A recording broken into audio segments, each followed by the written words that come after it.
आप लोग परिवार में भी देखिएगा, बड़ा परिवार रहता है ना तो उसमें भी गुटबाजी चलती है, चाहे मोहल्ला में भी गुटबाजी चलेगी, वो गुट के हैं ये गुट के हैं। और कई गो आदमी रहता है गुट निरपेक्ष है, समझ गए कि नहीं, नॉन एलर्जी। जैसे धार्मिक मामले में भी देखिएगा ना, कोई किसी धर्म को है, कोई किसी धर्म को है, और कुछ हमारी तरह तीसरी दुनिया का है, समझ गए कि नहीं क्या, सब सही है, कोनो नया आएगा तो वो सही है, खाली जगह पीरियोडिक टेबल की तरह थोड़ा सा सब सही है यहाँ पे, समझ गया कि नहीं क्या। तो तीसरी दुनिया में ही रहना ठीक। शुरू से ही अपनी विदेश नीति को किसी को हावी होने नहीं दिए। रूस कितनों चिल्लाते रह गए हम अमेरिका से हथियार खरीद लिए, अमेरिका कितनों चिल्लाते रह गए हम रूस से पेट्रोल खरीद लिए, रूस कितनों चिल्लाते रह गए हम लोग यूक्रेन के पक्ष में बोलिए दिए लोग कि युद्ध अच्छी बात नहीं है, बहुत लंबे समय तक युद्ध खिंच गया, अब इसका कुछ ना कुछ सोल्यूशन होना चाहिए, समझ में गया। अब बाद में मोदी जी पुतिन को फोन कर दिए, सोल्यूशन तो पता है आपको नहीं जाएगा। डिप्लोमेसी बहुत बड़ी चीज हो जाती है। अब वर्ल्ड जो होती है ये बहुत तेजी से बिखर मतलब स्लाइड होता है। पाकिस्तान पहली दुनिया का था, वो अमेरिका के फेवर में चला गया, अमेरिका में सैन्य अड्डा दे दिया अपने आके। इवन अफगानिस्तान में घुसने का जगह नहीं था, वो लैंड लॉक कंट्री है, उसके ऊपर जाने के लिए या तो इंडिया से उड़ के जाइए, या तो पाकिस्तान से उड़ के जाइए, या ईरान से होके। इंडिया ने जगह नहीं दिया कि हम अपनी जमीन दूसरे पे युद्ध करने के लिए नहीं दे सकते हैं, क्योंकि हम दे दिए रहते तो कल हमारा तालिबान से, आज तालिबान वाला हम लोग का बैंड बजाता सब, उस सबको क्या जाता था, उसको जीडीपी उडीपी से कोई मतलब नहीं है, मारधार का नहीं करना है उनको, उससे क्या जीतिएगा आप, समझ गए कि नहीं गया। ईरान वाला नहीं दिया, पाकिस्तान वाला का पैसा दो ना, अब्बा पे गोली चलवा दे हम तो पाकिस्तान, अमेरिका पाकिस्तान को पैसा दिया, यहां से उड़ के मारा गया किसको, अफगानिस्तान को। अफगानिस्तान को मारने का रास्ता किसने दिया था, पाकिस्तान ने, खूब पैसा लिया था। अतः उसके बाद भी उसने क्या किया था, ओसामा बिन लादेन को अपने यहां रखा था मतलब पैसा दे रहा है, मारो ओसामा को अपने घरे रखा, कहा उधर अफगानिस्तान में मारो, समझा क्या। गांव में ना जब कोई गाय चोरी होती है ना तो उसका घंटिया लेके कोनो दूसरे ओर भागता है, गला में घंटी होता है ना, गैया के घंटिया उतार लिया जाता है, और गाय लेके भागेगा दूसरे ओर, एगो उसी चोर का एगो साथी रहेगा ना, घंटिया लेके भागेगा दूसरे ओर, पूरा गांव वाला घंटिया सुन के इन्हें चल जाएगा, गाय हिला दिया उधर। वही पाकिस्तान किया, अमेरिका को मारो अफगानिस्तान में, मारो मारो मारो, और ओसामा को छुपा ले तो अपने यहां, समझ में आ रहा है कि नहीं आ रहा। आगे बढ़े तो शुरुआत में अमेरिका पाकिस्तान किस गुट में था, पहली दुनिया। बाद में अमेरिका का काम खत्म हो गया, साइड कर दिया किसको, पाकिस्तान। तो अमेरिका किस दुनिया में चल गया, चाइना। पाकिस्तान कहां चला गया, चाइना के गोद में। अभी हम लोग के पे किसी की नीति स्वतंत्र नीति है। हमारा चाइना के साथ इतना बॉर्डर डिस्प्यूट है, फिर भी हमारा व्यापार 135 अरब डॉलर का। भारत का सबसे ज्यादा व्यापार चाइना से ही होता है। हालांकि सर व्यापार में हम लोग को लगभग 100 बिलियन डॉलर का घाटा लगता है, क्योंकि हम उसे बहुत कुछ बेच नहीं पाते हैं, और ना ही हम लोग ऐसा सामान्य बनाता है जो चाइना में बेच सके। चाइना बहुत चीजों को समझता है, उसके यूजर फ्रेंडली चाहिए, उसको क्या चीज की जरूरत है वो बहुत भली भांति समझता है। हमारे यहाँ कोई इतना नहीं ध्यान देता है कि कस्टमर को क्या चाहिए क्या नहीं, बना दिया उसी को लगता है सही है वही बना के रख दिया यहाँ पे। लेकिन चाइना क्या करता है, बहुत कुछ सोचता है। मोबाइल की हर एक वेराइटी मिलेगी आपको चाइना के पास। यहाँ पे टीवी का सस्ता से लेके महंगा वेराइटी सब मिलेगा वहां आप कुछ भी चीज चाहिएगा आपको मिल जाएगा वहां पर, समझा नहीं। वो चाइना प्रोडक्शन ज्यादा करता है। तो प्रथम दुनिया, दूसरी दुनिया, तीसरी दुनिया समझ गए, हम दक्षिणी दुनिया में आते हैं, सही है या नहीं है। लेकिन हमारी घनिष्ठ संबंध किससे है, रूस से। तो हम लोगों ने क्या किया, पूरी कंप्लीट गुटबाजी की जगह पे द्विपक्षीय रिलेशन, बाइलेटरल रिलेशन पे ध्यान दिया। 1+1 रूस और भारत, उधर रूस भारत और जापान। अब देखिए इन दोनों में तनिको नहीं जमता है, जापान देखना नहीं चाहता है रूस को। अभी मोदी जी इधर गए थे, समझा गया कि नहीं गया, और बड़ी इज्जत किया वहां पे।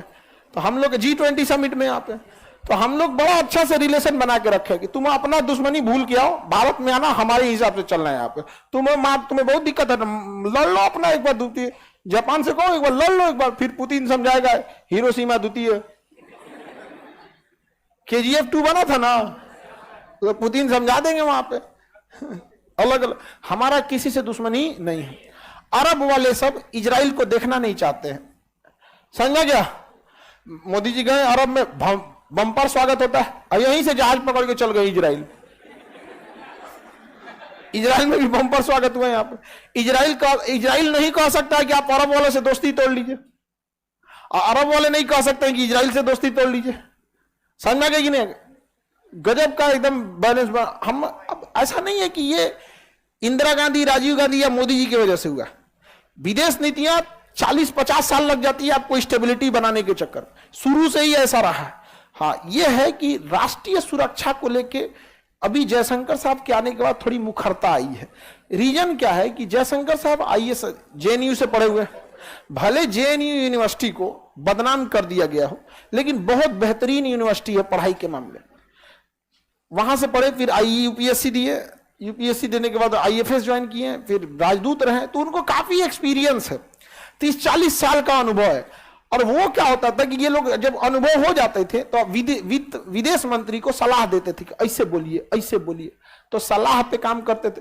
मोदी जी भी आए तो सुषमा स्वराज विदेश मंत्री थी, सलाह देते थे, ऐसे बोलिए, ये बोलिए।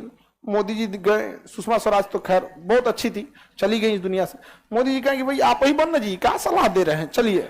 ले आप जयशंकर साहब फुल फॉर्म में आ गए, पूरा पढ़ा लिखा व्यक्ति, अनुभव से कोई कमी नहीं। इधर से मोदी से फुल छूट, चुनाव लड़ना नहीं, राज्यसभा से भेज देंगे मोदी जी। आप मिल गया मौका, आप बबुआ बताते हैं तुमको। यहाँ पे बेचारा अभी बिलावल को, बेचारे को नहीं डमरू टाइप का ओके, बैठने को ना पूछेगा, चलो तो गया से। खैर उसका भी, बिलावल भुट्टो का भी गलती था, वो G20 का सदस्य नहीं है और भारत से कह रहा है कि आप G20 कश्मीर में क्यों कर रहे हैं। अरे बकलोल कहीं का, बेगाने की शादी में अब्दुल्ला दीवाना, G20 का तुम सदस्य है, काहे बात कर रहा है। और पाकिस्तान को सोचना चाहिए तुम्हारे कहने से कुछ नहीं होगा। दिक्कत क्या होती थी ना, पहले नेता बोलते थे विदेश पे, लेकिन उनका बात रहता था कि इसका असर मेरे देश के चुनाव पे कैसा पड़ेगा। वित्त मंत्री हमारे यहाँ जयशंकर साहब को चुनाव होने से कोई मतलब नहीं है, मस्त अपना काम कर रहे हैं, वहां पे पूरा छूट दिया गया है, रगड़ देते हैं एकदम नेता सबको। वहां पे यूक्रेन की लड़ाई में कितनों चिल्लाते रह गए। तो हमारी विदेश नीति कैसी है, स्वतंत्र है। हम चाइना से भी स्वतंत्र बात कर लेते हैं। अगर हमारे जगह पाकिस्तान रहता ना, तो चाइना को हराने के लिए नाटो ज्वाइन कर लेता। नाटो में अभी 28 देश थे, अभी 29 हो गया, एक और हो गया ससुरा 30, एक और हो गया 31 हो गया, सब समझ में गया। अब इन देशों का नियम है कि कोई इनको मारेगा तो सब मिलके मारेंगे। तो चाइना को हराने के लिए पाकिस्तान नाटो ज्वाइन कर लेता, लेकिन इसका साइड इफेक्ट क्या होता, इस ससुरा जहां जहां मार करते सो हम लोग को भी जाना पड़ता। चलो यूक्रेन में भी मार हो गया, चलो मारते हैं वहां पे भी, हम लोग अपने से निपट लेंगे लोग, समझे। तो हमारी विदेश नीतियां कैसी है, कैसे है, स्वतंत्र है। समझ में आ गया कि नहीं आ गया। हमें किसी पे दबाव नहीं पड़ता है। ऑस्ट्रेलिया हमारे पे कभी दबाव नहीं बना पाएगा, ना न्यूजीलैंड लगा पाएगा। अभी फिजी के राष्ट्रपति पैर छू के प्रणाम कर रहे थे। आगे बढ़े, किसी को कोई दिक्कत नहीं। कोई देश देखिए, मिस्र इस मिडिल ईस्ट में सबसे पावरफुल अगर कोई है सेना के मामले में, तो वो है इजिप्ट और ईरान। इजिप्ट और ईरान, बाकी डेवलपमेंट में यूएई, डेवलपमेंट में यूएई, समझ में गया। तेल के मामले में सऊदी अरब, सऊदी अरब का भी भारत से बहुत अच्छा रिलेशन, ईरान का भी भारत से अच्छा रिलेशन, यूएई का भी भारत से अच्छा रिलेशन। मिस्र के राष्ट्रपति आए थे 26 जनवरी को, अच्छा रिलेशन। इन सब का आपस में नहीं जमता है। अब भारत के साथ सबका जमता है। हम यहाँ के लेबर एम्प्लॉय जाके काम करते हैं वहां पर। बहुत सारे विदेश से, भारत से लोग क्या करते हैं, विदेश में जाके काम करते हैं। तो अगर वो हमें पेट्रोल देते हैं तो कल को पेट्रोल देना बंद कर देगा, तब हम लोग इनको साइड लाइन कर दिए पेट्रोल देने में। हम लोग कहां से खरीद रहे हैं, रूस से। कहां से खरीद रहे हैं, रूस से। और दुनिया ने प्रतिबंध लगा दिया किस चीज पर, रूस पे, कि आप रूस का ऑयल कोई देश नहीं खरीदेगा, नहीं तो बवाले हो जाएगा। समझा गया। अब अगर कोई खरीद लिया तो अमेरिका क्या करेगा, उनका गूगल बंद कर देगा, माइक्रोसॉफ्ट बंद कर देगा, उनको इतना ना टॉर्चर कर देगा, महंगा पड़ जाएगा। पुतिन पगला गया, भाई हमारा तेल क्या होगा, यहां हम लोग सस्ता दाम पे खरीद लिए, लाओ इधर, यहां पे कच्चा तेल खरीद लिए, उसको छान के पेट्रोल बना दिए और उसी को यूरोप को थमा दिए। लो, प्रतिबंध कौन लगाया था, यूरोप, थमा दिए यूरोप। यूरोप वाला आग बबूला हो गया। गलत है ये, कहां गलत है, पेट्रोल हमारा है, पेट्रोलियम रूस का है। और नियम यही कहता है कि पेट्रोल खरीदे कहां से, ये मतलब पेट्रोलियम पे प्रतिबंध है, उससे बने पदार्थ पे थोड़ी है। उस तरह से तो वैसलीन भी पेट्रोलियम से बना हुआ है। आप ये प्रतिबंध लगा सकते हैं कि इस दुकान से आप दूध मत खरीदिएगा, ये थोड़े प्रतिबंध लगा सके रसगुल्ला मत खरीदिएगा। तो कहां से है आप मत देखिए। अभी यूरोप में जितना पेट्रोल जा रहा है, कहां से जा रहा है, सऊदी अरब मुंह देख रहा है। भाई हम ही से लेना, समझ में क्या। अब पैरेलल भारत सरकार वेनेजुएला से बात कर रही, पैरेलल, क्योंकि इसके पास भी पेट्रोलियम का बहुत बड़ा भंडार। ना हम वेनेजुएला पे डिपेंडेंट रहेंगे, ना सऊदी अरब पे, और ना ही रसिया पे, जबकि दुश्मनी हमारे इन तीनों में किसी से नहीं है।